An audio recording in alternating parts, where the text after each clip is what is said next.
নমস্কাৰ বন্ধু বান্ধৱীসকল, স্বাগতম জনাইছো আপোনালোকক আমাৰ ইউটিউব চেনেল CSC সলিউশনত। হয় বন্ধু বান্ধৱীসকল, আজি আমি আলোচনা কৰিম যে মৃত্যুৰ প্ৰমাণপত্ৰ কেনেকৈ বনোৱা হয়।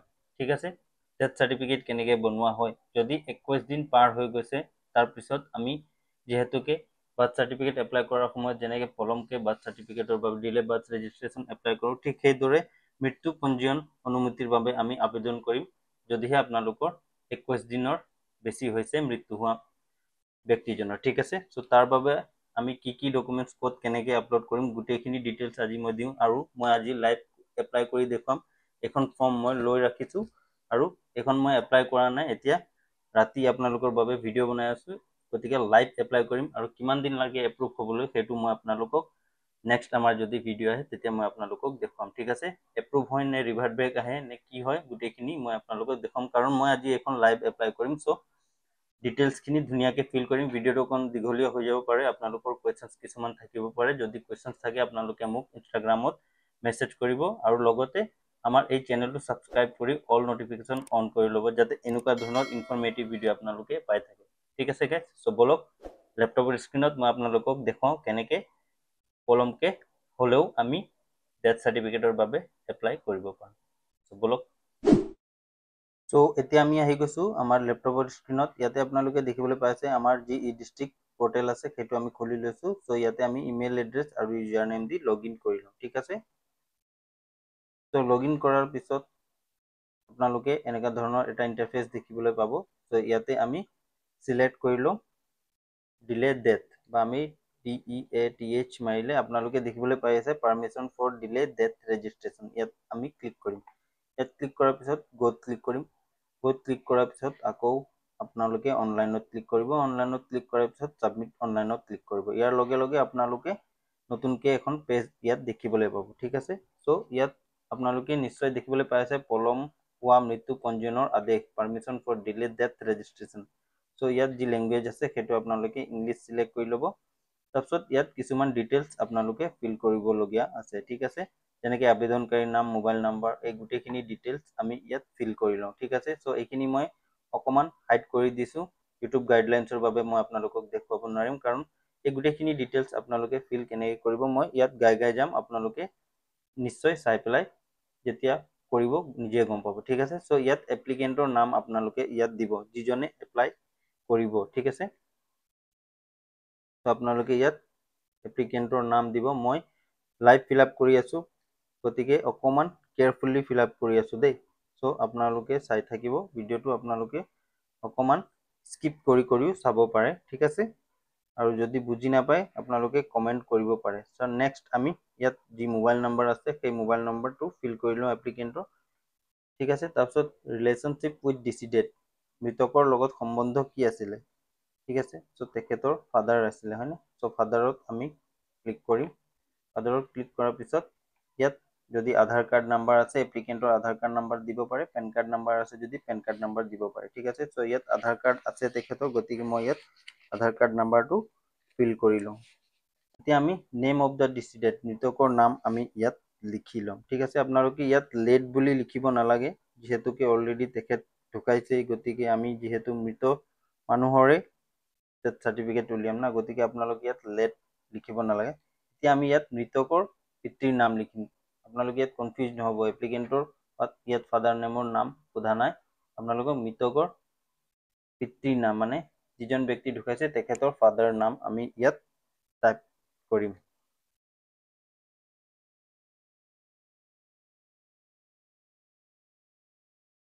তো চাই থাকিব আপোনালোকে ভিডিঅ'। তো এতিয়া আমি নেক্সট ইয়াত তেখেতৰ মাতৃৰ নাম, ঠিক আছে, মৃতকৰ মাতৃৰ নাম আমি ইয়াত টাইপ কৰি ল'ম, দেৱী। ঠিক আছে, তো এতিয়া আমি ডেট অফ ডেথ, মৃত্যুৰ যি তাৰিখ আছে বা দিন আছে সেই দিনটো আমি ইয়াত চিলেক্ট কৰি লওঁ।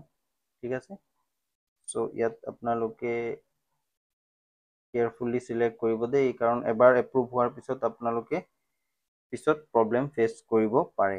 ঠিক আছে, গতিকে আপোনালোকে ডেট অফ ডেথটো আপোনালোকে সঠিককৈ বহুৱাব, লাগিলে আপোনালোকে ক্ৰছ চেক কৰি ল'ব 2-3 বাৰ। So 16112005 16112005 মই বাৰে বাৰে চেক কৰি লৈ আছো যাতে ভুল নহয়। পাছত আপোনালোকে এজ অফ দ্য ডিচিডেড মৃতকৰ বয়স ইয়াত আপোনালোকে কাউন্টিং কৰি তেখেতৰ বয়স ইয়াত আপোনালোকে লিখি দিব, ঠিক আছে।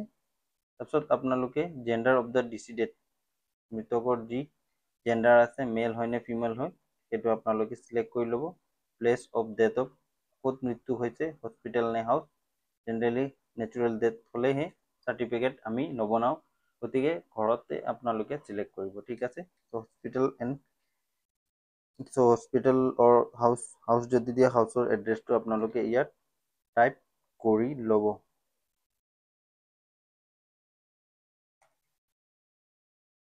ঠিক এনেকৈ আপোনালোকে হাউচৰ এড্ৰেছ সিলেক্ট কৰি ল'লে তাৰপিছত আপোনালোকৰ যি ৰিজন অফ বিং লেট পলম হোৱাৰ কাৰণটো আপোনালোকে ইয়াত নেগলিজেন্সি বুলি লিখি দিব, মানে অৱহেলা কৰাৰ বাবে আমি যি ডেথ চাৰ্টিফিকেট আছে সেইখন বনোৱা নাছিলোঁ। তাৰপিছত নেক্সট হ'ল মৃতকৰ ঠিকনা আপোনালোকে ইয়াৰ পৰা সিলেক্ট কৰি ল'ব।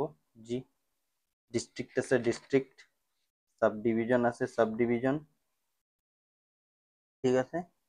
তাৰপিছত আপোনালোকে চাৰ্কলখন সিলেক্ট কৰি ল'ব কোনখন চাৰ্কলৰ আণ্ডাৰত পৰে।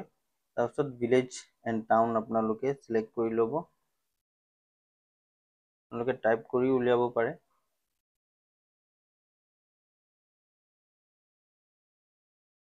চাৰ্কলখন ভুল হোৱাৰ বাবে ইয়াত ভিলেজ ওলোৱা নাই, ঠিক আছে। চ' আপোনালোকে ধুনীয়াকৈ টাইপ কৰিব। এতিয়া আমি ইয়াত যি পিনক'ড আছে পিনক'ডটো টাইপ কৰি লওঁ নেক্সট। চ' এতিয়া মেইন এণ্ড ইম্পৰ্টেণ্ট যি আছে সেইটো হ'ল ডকুমেণ্ট ছেকশ্যন। চ' 1 নম্বৰত আপোনালোকে upload scan copy of application form, এই এপ্লিকেশ্যন ফৰ্মখন আপোনালোকে গুগলত চাৰ্চ কৰিলে পাই যাব যে অনলাইন ই ডিষ্ট্ৰিক্ট আৰু ইয়াত এপ্লিকেশ্যন ফৰ্ম গোটেইখিনি ইয়াত ওলাই আহিব, ঠিক আছে।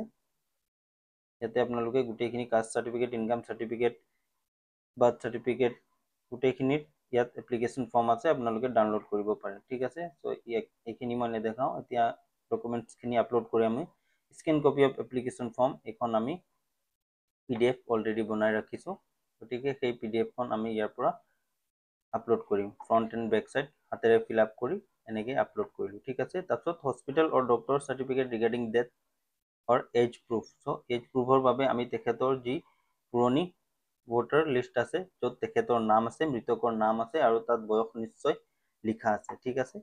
চ' তেখেতৰ মৃত্যু যিহেতুকে 2005 চনত হৈছে গতিকে 5 চনৰ আগলৈকে আধাৰ কাৰ্ডো হোৱা নাছিলে ভোটাৰ আইডিও পোৱা নাছিলে, ঠিক আছে।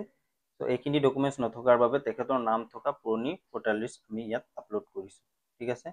আৰু প্ৰুফ অফ ৰেচিডেণ্টৰ বাবে ইয়াত আপোনালোকে এপ্লিকেণ্টৰ আধাৰ বা আপোনালোকে ভোটাৰ আইডি আপলোড কৰিব পাৰে। চ' মই ইয়াত ভোটাৰ আইডি আপলোড কৰিছোঁ আৰু ইয়াত এফিডেভিট আপোনালোকে বনাই আনিব কোৰ্টৰ পৰা, এফিডেভিট বনাই আপোনালোকে সেইখন ইয়াত আপলোড কৰিব, ঠিক আছে। যে তেখেতৰ ডেথ ইমান চনত হৈছিলে মই এপ্লিকেণ্ট হওঁ এনেকৈ আপোনালোকে এফিডেভিট বনাই লৈ আনিব। চ' আৰু এনি আদাৰ ডকুমেণ্টছত আপোনালোকে গাঁওবুঢ়া চাৰ্টিফিকেট আনিব মৃতকৰ নামত যে তেখেতৰ মৃত্যু ইমান চনত হৈছিলে আৰু এপ্লিকেণ্টৰ নামতো বনাই আনিব, দুটা চাৰ্টিফিকেট বনাই আনিব, ঠিক আছে। চ' আপোনালোকে গাঁওবুঢ়াৰ পৰা দুটা চাৰ্টিফিকেট বনাই আনিব, এটা হ'ল মৃতকৰ নামত কিমান চনত তেখেতৰ মৃত্যু হৈছিলে কিমান তাৰিখে আৰু এটা হ'ল এপ্লিকেণ্টৰ নামত। চ' এইখিনি আৰু লগতে কিছুমান ডকুমেণ্টছ আপোনালোকে ইয়াত আপলোড কৰিব লাগিব, যেনেকৈ খাজানা ৰচিদ হওক বা NRCৰ কিবা কাগজ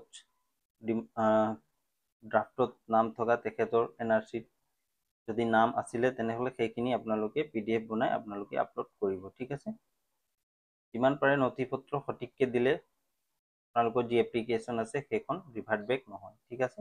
চ' এইখিনি আপোনালোকে আপলোড কৰিব। আমি কি আপলোড কৰিলোঁ মৃতকৰ নামৰ গাঁওবুঢ়া চাৰ্টিফিকেট, এপ্লিকেণ্টৰ গাঁওবুঢ়া চাৰ্টিফিকেট, এপ্লিকেণ্টৰ ভোটাৰ আইডি আকৌ এবাৰ ইয়াত আমি এটেচ কৰিছোঁ, আধাৰ কাৰ্ডো এটেচ কৰিছোঁ এপ্লিকেণ্টৰ আৰু লগতে ড্ৰাফট NRCখন আমি ইয়াত আপলোড কৰিছোঁ, ঠিক আছে। চ' এইখিনি হ'ল আদাৰ ডকুমেণ্ট ছেকশ্যনত আমি আপলোড কৰি যি এতিয়া নাম্বাৰ অফ পেজেছ আছে সেইখিনি আপোনালোকে কিমানখিনি পেজ আপলোড কৰিছে নিজৰ হিচাপত ইয়াত বহুৱাই ল'ব আৰু যি কেপচা কোডখন আছে সেইখন ফিল কৰি ছাবমিটত ক্লিক কৰিব। ছাবমিটত ক্লিক কৰাৰ আগতে মই এবাৰ ডকুমেণ্টছখিনি ভালকৈ চেক কৰি লওঁ নাম গোটেইখিনি ঠিকে ঠাকে আছে নে নাই আপোনালোকে ক্ৰছ চেক এবাৰ কৰি ল'লে বেছি ভাল হয় ঠিক আছে ওকে সো গোটেইখিনি ঠিকে আছে এতিয়া আমি সাবমিটত ক্লিক কৰিম সাবমিটত ক্লিক কৰাৰ পিছত আপোনালোকৰ ইয়েস বা নো আহিব আপোনালোকে ইয়েসত ক্লিক কৰিব সৰি আমাৰ ক্যাপচাটো হয়তো ভুল হৈছে চাগে আকৌ এবাৰ আমি ইয়াত যি ক্যাপচা আছে সেই ক্যাপচাটো ফিল কৰি লওঁ তেতিয়া আমি সাবমিটত ক্লিক কৰিম তো এতিয়া আমাক যি পেমেন্ট পেজ আছে সেই পেমেন্টৰ বাবে আমি পে ক্লিক কৰিম পে ক্লিক কৰাৰ পিছত click here to proceed to pay আৰু গোটেইখিনি আপোনালোকে ইউপিআই মাধ্যমেদি স্ক্যানাৰৰ মাধ্যমেদি আপোনালোকে ইয়াত পে কৰিব পাৰিব গতিকে এইখিনি মই আৰু নেদেখাও সো এপ্লিকেশন সাবমিট হোৱাৰ পিছত যেতিয়া এপ্ৰুভ হ'ব মই আপোনালোকক দেখাম ঠিক আছে